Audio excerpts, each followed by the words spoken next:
guys. Big pitch by this down a building, but look, I'm not inside. See, I'm outside. See, if there's rules, then just follow the rules. So again, luckily I'm right next to a sign that says danger, keep out, which I'm clearly not the other side of. So if some busybody, which you'd have to be a busybody to give a crap, happened along, I'm safe. I'll see. I'll busybody them right back with, well, I think you'll find I'm not inside, am I? Right, so, oh god, I'm turning local. Right, so, alright, so, so I'm packed, I'm ready to go again. What time is it? 8 o'clock. Lazy git, what a lazy git this morning. Oh, let's have a look at the scenery.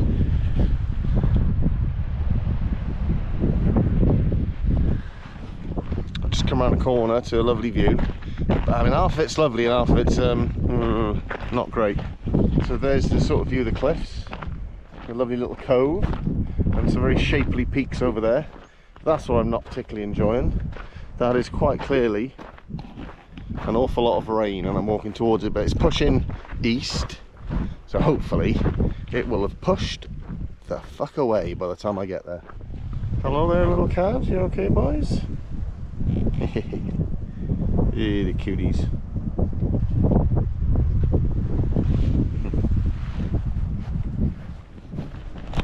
Now it's like being over in Wales. Oh, am I bothering you? Come on then.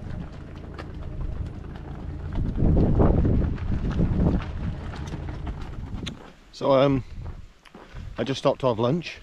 Insert picture. I don't know if I've done that. Hopefully I have.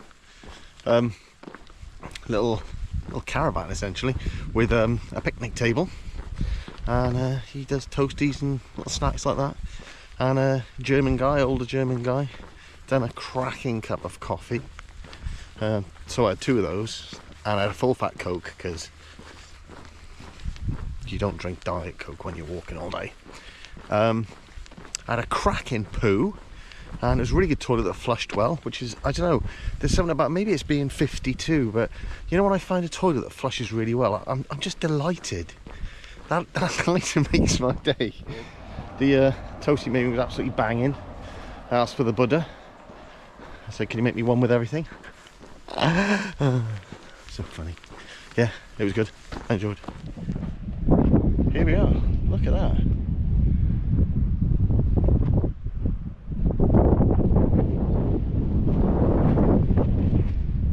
That is pretty.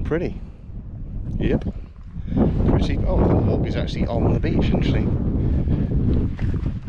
So it points me that way, but there is no path. So back to the beach. That's nice. Walking on the beach. Top tip for walking on the beach: don't walk on the top part of the beach. It's so soft. Walk down to where the sea has either been in or out, and the sand is compacted, and it's nice and hard, and it's not as much effort. You also don't get sand in your boots or shoes. Let's have another look at the view.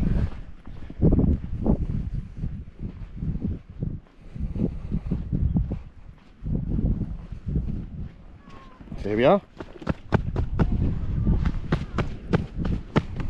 Packed sand.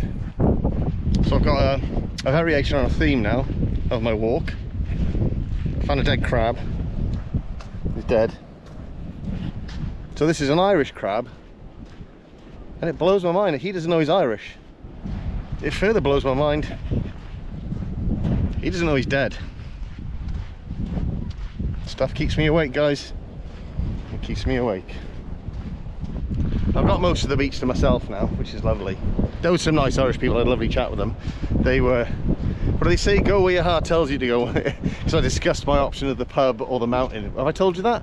I don't even know if I have. Anyway, there's a beautiful pub at the base of Mount Random, but my plan was to walk halfway up, but they're in different directions, so I'm gonna have to pick one or the other at some point. This is life. Picking things in life is one of the hardest things you can ever do, but you can't beat yourself up for the choices. Now, the man who captured this the very best is Robert Frost, who wrote a poem that is widely misunderstood, that is called The Road Not Taken, and the name is very important. People call it the road less travelled and think that's what it's about. It's not. It's called the road not taken. That's very important, because essentially it's about there is no way in life to know which is the right way to go and what the right thing to do is. You just have to pick. And then if you're going to spend your life regretting the decisions you made, you're going to have a miserable life no matter what you pick. So you just have to pick.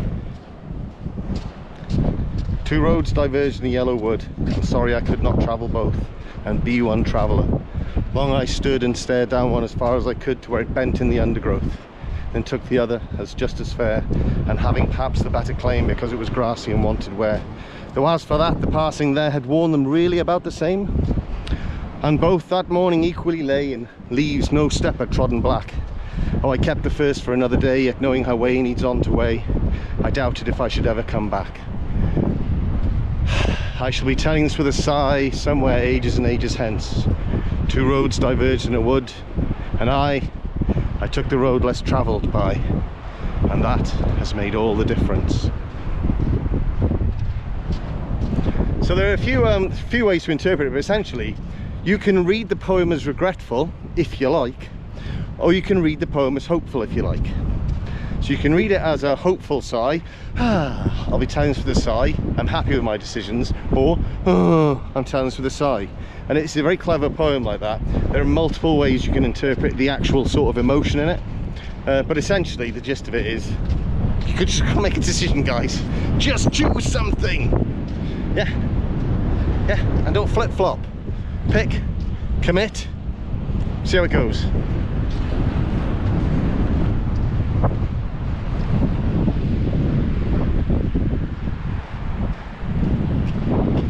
So I've discussed with my daughter Isabel writing a book about something we both love, which is whimsy.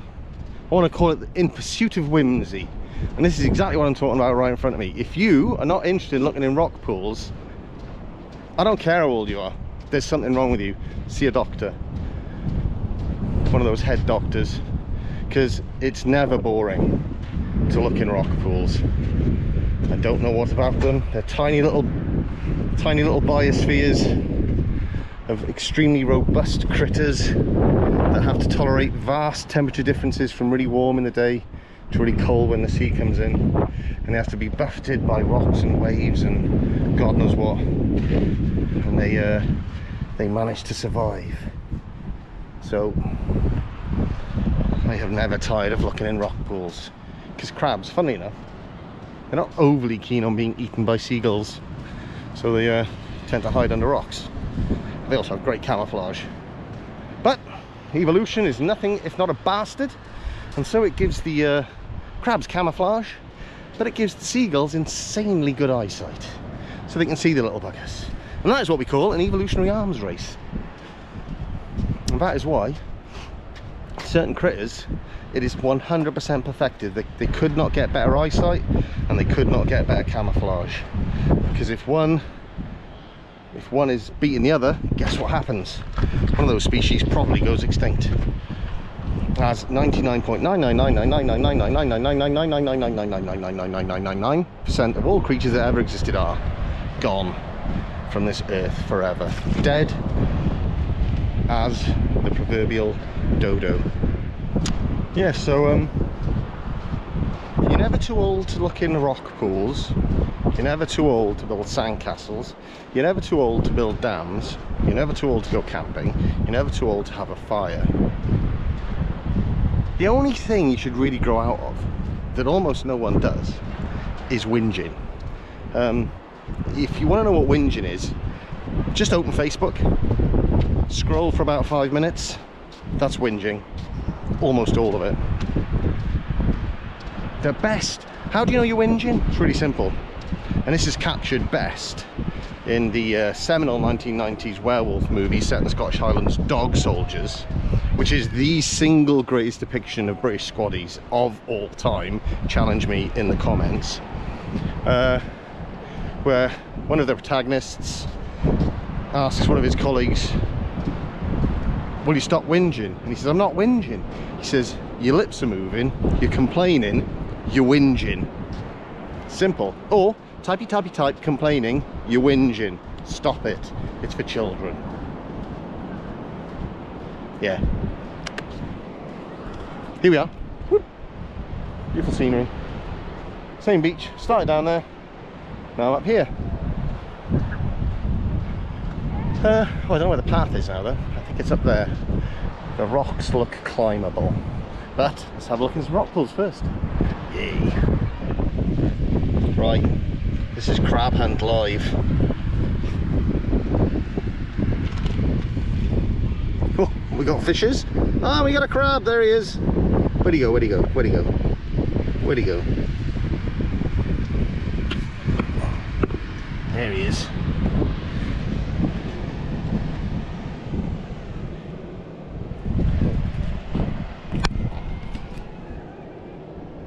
Crabby fish cam. There he is. Let's get that little boy. Got him. I mean, he got me a bit as well. If you hold him like that by the back, he can't get you. There's another wee boy in there as well. There's a couple of them. And the fish, but let's put him back. Well, let's put his stone back so he's safe. There we go. Catching crabs, there's a nice way to do it that's quite whimsical, and another way to do it that's less whimsical. Another K, another bay. I mean, it's the same bay. I'm exaggerating there, it's a different beach. I've come around that rocky head there with all those little bungalows, and I'm on this beach, which is a beautiful wide beach. Sort of gives an indication of how remote it is out here. This is a massive wide sandy beach, huge, like 1, 2, 3, 4, 5, 6, 7, 8 people on what must be a couple of square kilometers of beach. Yeah, and it's the summer holidays. Yeah, crazy. But we are far from civilization. I mean, please don't be offended, people of Dingle. You know what I mean. It's probably a long drive to a Pizza Express, which, since Prince Andrew made it the height of civilization, we assume it's where one must measure the distance to know if one is civilized or not. There. Oh, this is so cute. Whimsical. There's not more whimsical than ladybirds. This is a cool sign. I'm sort of in a town now. Oh, this looks like something. And the Lord has given me a sign. And the sign doth say, Guinness. And what time is it? Is that perfect? Oh my good God. It's 12:15. The sun is over the, whatever the thing is supposed to be over. The mast. I know it's a sailor too. My dad was a sailor, I'm not. Well, in possibly the worst turn of events in history, the pub is closed. I thought Irish people like to drink. I get the impression they don't like it as much as the media would have you believe. But, guess what? There's another pub over there. So, let's hope that one's open or it might cry. It almost can't be fried. Look at this. I'm going to go for a split in the G. Now, I don't know if this is fair, or if these are competition conditions. Because I'm pecking the tables on the wonk. But here we go.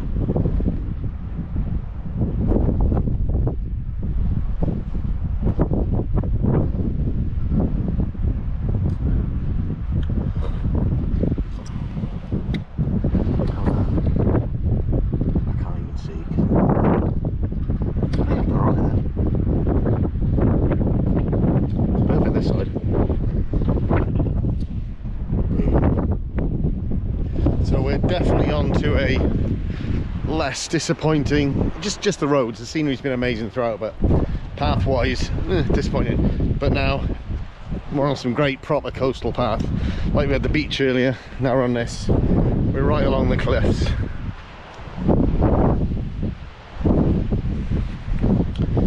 And is absolutely stunning. It's probably the best weather for walking. Literally same as the other day. The sun is out, but it's quite mild. It's almost cool. So cracking along, making lovely pace. The sea is just amazing.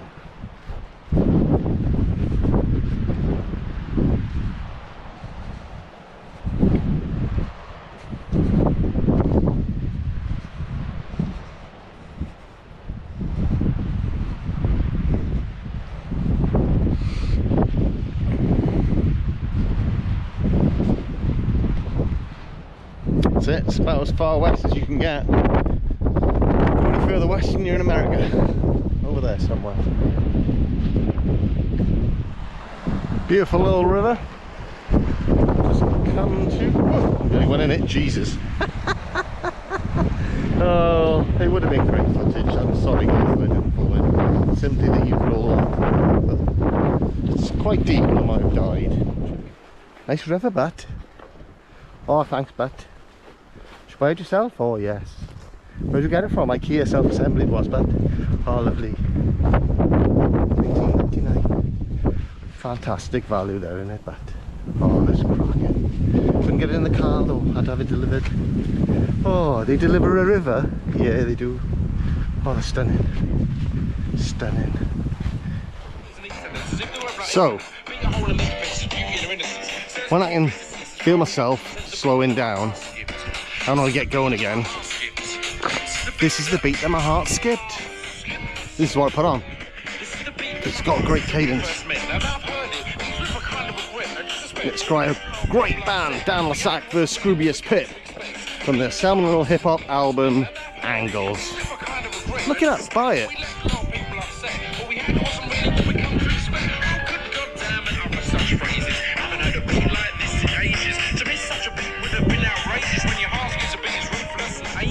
Bum bum bum ba da da ba da da da ah bum bum bum bum ba da da ba da da da.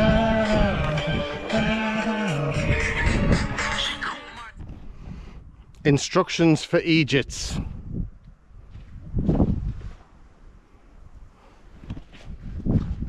There are some Egypts. Mind you, the farmer's probably sick of people climbing over his gate or opening his gate and leaving it open, so he's painted it on there in a fit of rage. Can imagine it. Passive aggressive arrows. This route today has got props for variation in habitat, because I'm in a nice bit of a wetland now. But the path, hey, so far is pretty dry. There's been some puddles, but nothing that's going over the top of my shoes, so that's great. But yeah,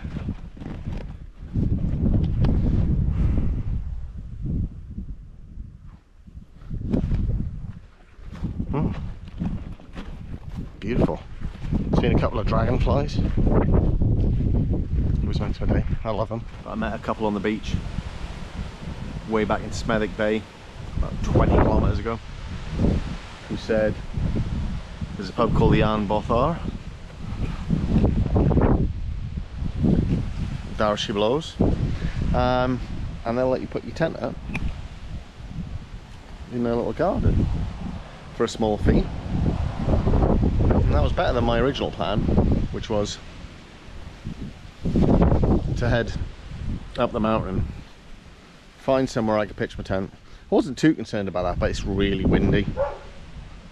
It's really windy. It was windy down here. I'm guessing it's windier up there. And I could just imagine, even though that is a cracking, stable, bomb-proof tent, you still have their whip all night of the material. And then I've got a tough day tomorrow. My Trails app reckons it's an 8-hour day. It's 22k, which is not too far, but it is over a pretty tiny mountain. It's a lovely evening.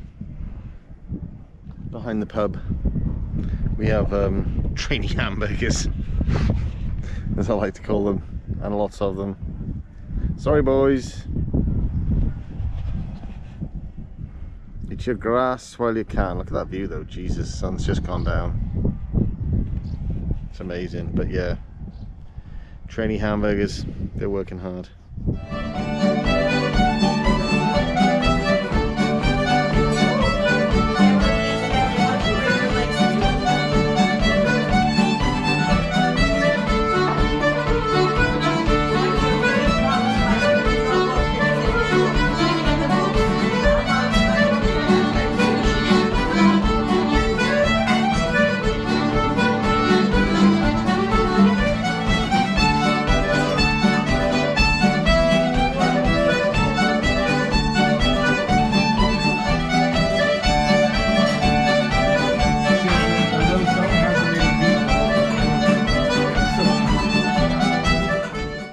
So that was the end of my 4th day.